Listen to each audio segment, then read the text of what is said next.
Class 12th Human Geography Chapter number 2 The World Population Distribution Density and Growth। सबसे पहले आपको एक box में दी हुई है रॉल्फ वॉल्डो एमर्सन की एक statement, not gold but only women can make a people great and strong. So you have to remember ये स्टेटमेंट किसने दी थी? एमर्सन ने दी थी। देन इस चैप्टर में हम पढ़ेंगे वर्ल्ड की पॉपुलेशन के बारे में। जो लोग होते हैं, पीपल होते हैं, वो ह्यूमन रिसोर्स होते हैं और ह्यूमन रिसोर्स किसी भी कंट्री के लिए बहुत ही ज़्यादा इम्पॉर्टेंट होता है। Then there is a fact that 21st century के बिगनिंग के टाइम पे जो पॉपुलेशन थी वो वर्ल्ड की 6 बिलियन पॉपुलेशन थी, अराउंड 6 बिलियन पॉपुलेशन थी। देन आपको एक स्टेटमेंट दी हुई है जॉर्ज बी क्रेसी की, that Asia has many places where people are few and few place where people are very many। तो यहाँ पे क्या क्वेश्चन बनता है कि ये स्टेटमेंट किसने दी थी, या आपको जॉर्ज बी क्रेसी की ये स्टेटमेंट देके पूछा जा सकता है कि कौन से कॉन्टिनेंट के कंटेक्स्ट में दी थी। So this was given in the context of Asia by George B cracy.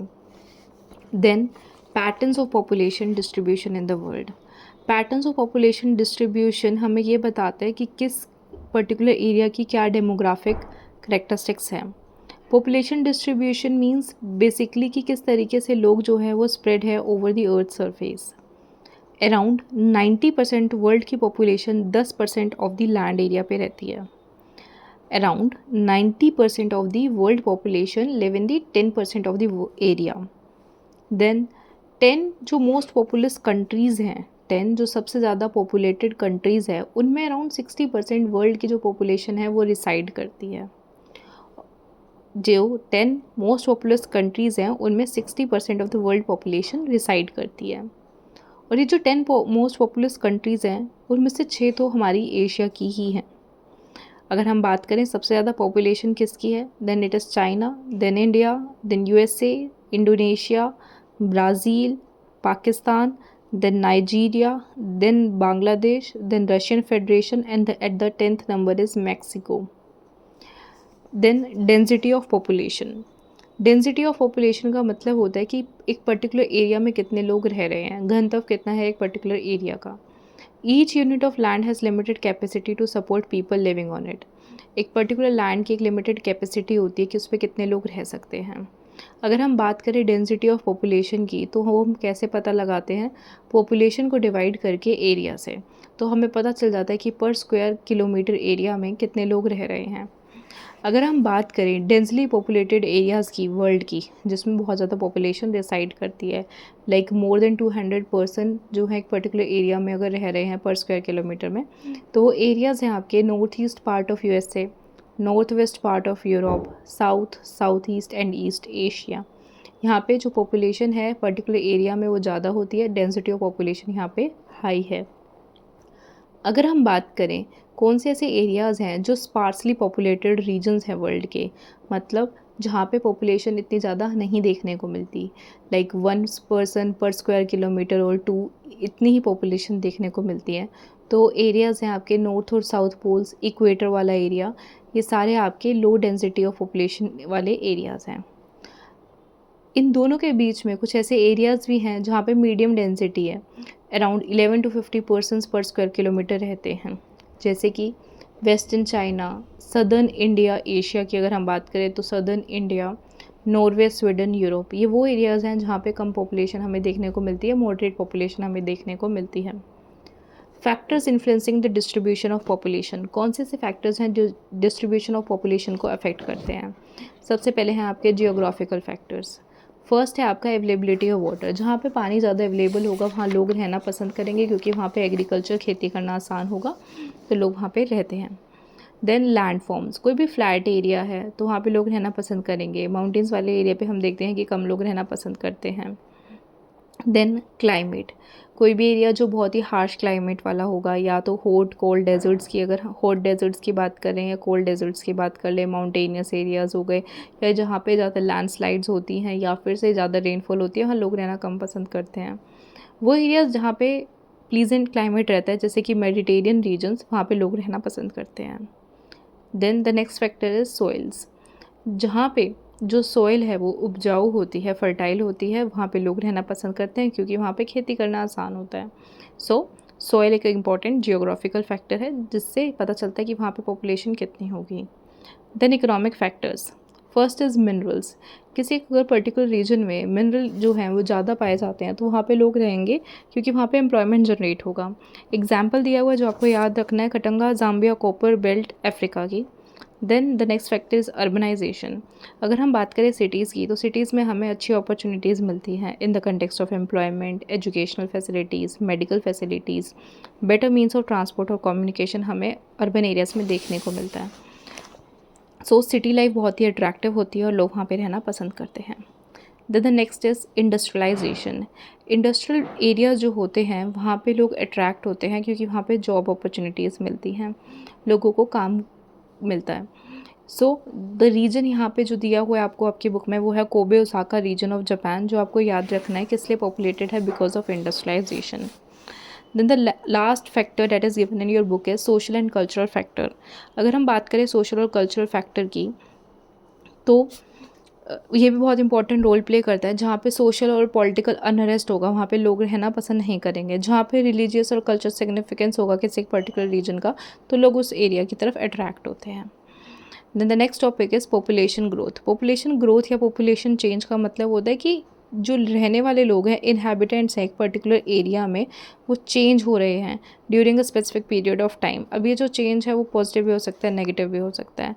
Population change को नापना इसलिए इम्पॉर्टेंट है क्योंकि इससे हमें पता चलता है कि इकोनॉमिक डेवलपमेंट कैसा हो रहा है रीजन का, हिस्टोरिकल कल्चरल रीजनल बैकग्राउंड कैसा है एरिया का, सोशल अपलिफ्टमेंट लोगों का हो रहा है या नहीं हो रहा है, इससे हमें ये पता चलता है। अगर हम बात करें ग्रोथ ऑफ पॉपुलेशन की तो ये कैसे पता चलता है, change of population in particular area between 2 points of time. अगर आप दो पर्टिकुलर टाइम पीरियड के से 2011 और 2023 की पॉपुलेशन को आपस में कंपेयर करोगे तो आपको पता चलेगा कि ग्रोथ ऑफ पॉपुलेशन कैसी रही है। ग्रोथ ऑफ पॉपुलेशन पॉजिटिव भी हो सकती है, नेगेटिव भी हो सकती है। पॉजिटिव ग्रोथ ऑफ पॉपुलेशन मतलब कि एडिशन हुआ है पहले से, नेगेटिव ग्रोथ ऑफ पॉपुलेशन मतलब कि पहले से पॉपुलेशन कम हुई है।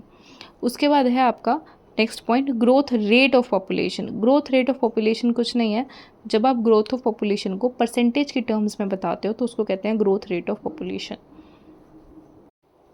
Then the next point is natural growth of population. Natural growth of population में सिर्फ मेजर किया जाता है बर्थ और डेथ रेट्स को, कितने बर्थ्स हुए माइनस डेथ्स, कितनी डेथ्स हुई, इसके बीच का जो डिफरेंस होता है इसको हम कहते हैं नेचुरल ग्रोथ। अगर हम बात करें एक्चुअल ग्रोथ ऑफ पॉपुलेशन की तो वो पता लगाई जाती है बर्थ माइनस डेथ प्लस इन migration minus out migration. Population किसी भी एरिया की माइग्रेशन की वजह से भी इफेक्ट होती है। अगर एक पर्टिकुलर एरिया में रहने वाले लोग दूसरे एरिया में चले जाते हैं तो जिस एरिया से चले गए वहाँ पे क्या हुआ, पॉपुलेशन कम हो गई। तो इसलिए एक्चुअल ग्रोथ ऑफ पॉपुलेशन का पता लगाने के लिए हम बर्थ माइनस डेथ्स प्लस इन माइग्रेशन कितने लोग अंदर आए प्लस माइनस आउट माइग्रेशन कितने लोग बाहर की तरफ गए ये भी काउंट करते हैं। Then the next point is components of population change. There are 3 components of population change. 3 components होते हैं जिसकी वजह से population change होती है, births, deaths और migration. तो crude birth rate जब हम निकालते हैं वो हम कैसे निकालते हैं, number of live births in year, एक साल में कितने बच्चे पैदा हुए divided by 1000 of population and then कितने साल में लाइव बर्ड्स हुए, कितने साल में बच्चे जो पैदा हुए वो जिंदा बच्चे पैदा हुए और उसको डिवाइड करते हैं हम पॉपुलेशन से उस एरिया की एंड मल्टीप्लाई बाय 1000। तो इससे हमें पता चलता है crude birth rate. Then crude birth rate की तरह ही हम निकालते हैं क्रूड डेथ रेट। इसमें क्या होता है, इसमें कितनी डेथ्स हुई एक पर्टिकुलर एरिया में divided by population of that area multiply by 1000। सो इस तरीके से हम क्रूड बर्थ रेट और क्रूड डेथ रेट निकालते हैं। अगर हम बात करें माइग्रेशन की तो इसमें कुछ पॉइंट्स हैं जो आपको याद रखने हैं। प्लेस ऑफ ओरिजिन क्या होता है, प्लेस ऑफ ओरिजिन वो जगह होती है जहाँ से लोग बिलोंग करते हैं और उस एरिया को छोड़कर दूसरे एरिया में जाते हैं। जिस एरिया को छोड़कर गए हैं उस एरिया को कहते हैं प्लेस ऑफ ओरिजिन। जिस एरिया को छोड़कर नए एरिया में जाते हैं जो उनका पर्टिकुलर पॉइंट होता है जहाँ पे वो रहने के लिए गए हैं उस एरिया को कहते हैं place of destination. For example अगर कोई बिहार से दिल्ली आ रहा है काम करने के लिए तो बिहार क्या हो गया, प्लेस ऑफ ओरिजिन, और दिल्ली क्या हो गया, place of destination. Then immigration and emigration. Immigration वो होता है, migrants who move into a new place are called immigrants. वो लोग जो दूसरे एरिया में जाते हैं उनको क्या कहते हैं, इमाइग्रेंट। कि आए हैं, बिहार से आए हैं अगर लोग दिल्ली में तो क्या है, immigrants. Emigrants, migrants who move out of a place are called emigrants. अब जो बिहार से गए थे लोग उनको बिहार में क्या कहा गया, ई माइग्रेंट्स, और दिल्ली में क्या कहा गया, इमाइग्रेशन वाले लोग इमाइग्रेंट्स। ओके, देन क्या फैक्टर्स हैं जो अफेक्ट करते हैं माइग्रेशन को? कुछ पुश फैक्टर्स होते हैं। पुश फैक्टर्स क्या होंगे, धकेलने वाले फैक्टर्स, जिसकी वजह से लोग अपनी जगह को छोड़कर जा रहे हैं, प्लेस ऑफ ओरिजिन को छोड़कर जा रहे हैं।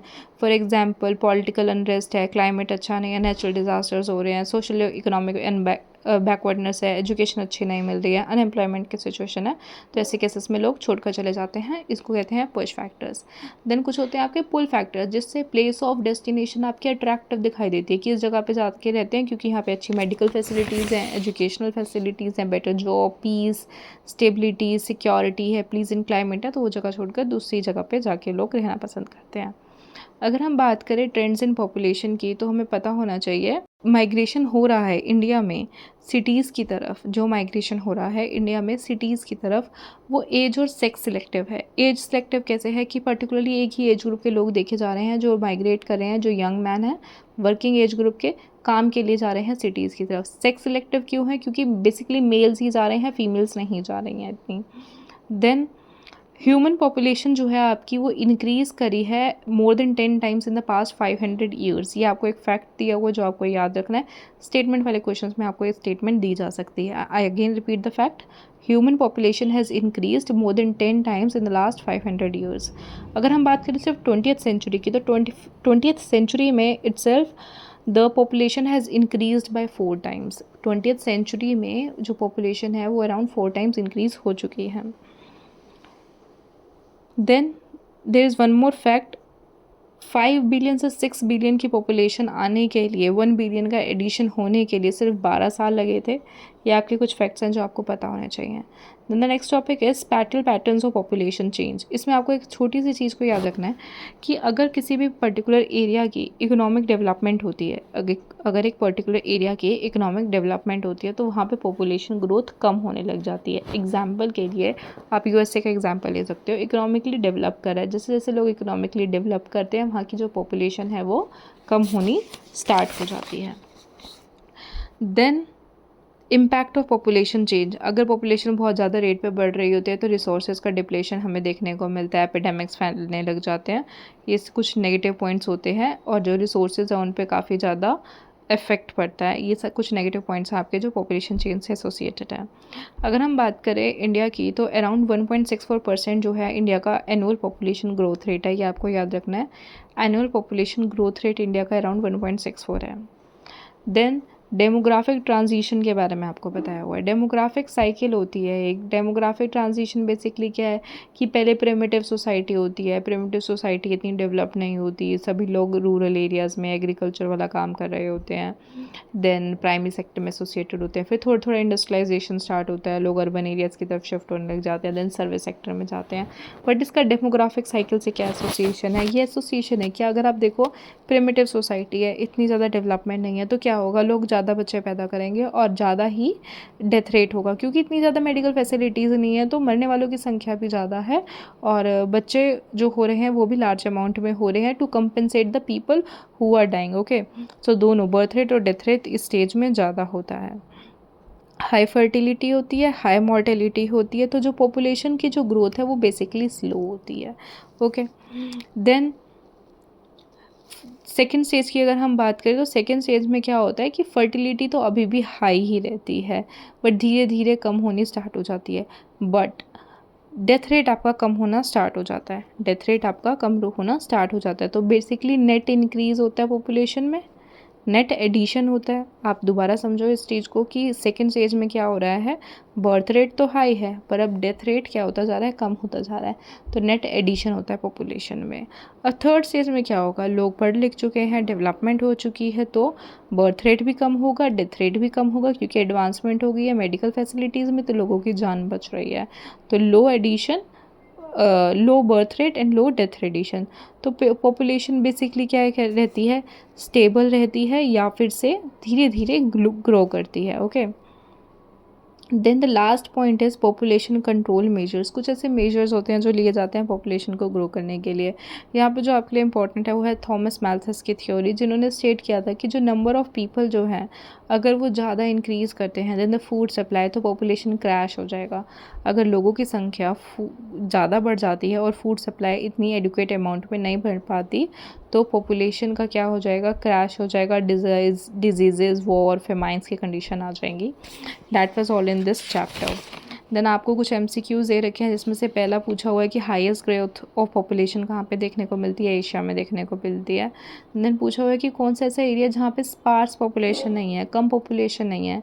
साउथ ईस्ट एशिया आपका ऐसा एरिया जहाँ पे कम पॉपुलेशन नहीं, ज़्यादा पॉपुलेशन देखने को मिलती है।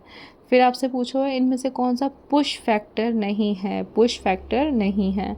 तो मेडिकल और एजुकेशनल फैसिलिटीज़ आपका पुश फैक्टर नहीं है, ये आपका एक पुल फैक्टर है। देन आपको एक स्टेटमेंट पूछी हुई है इनमें से कि कौन सी फैक्ट नहीं है। इसमें आपका जो आंसर है वो ये है कि population growth is high in the first stage of demographic transition. ये स्टेटमेंट ही आपकी गलत है, क्योंकि अभी हमने देखा कि population growth first stage of demographic transition में लो होती है, क्योंकि दोनों ही बर्थ रेट और डेथ रेट आपके ज़्यादा हैं। So that was all in this chapter.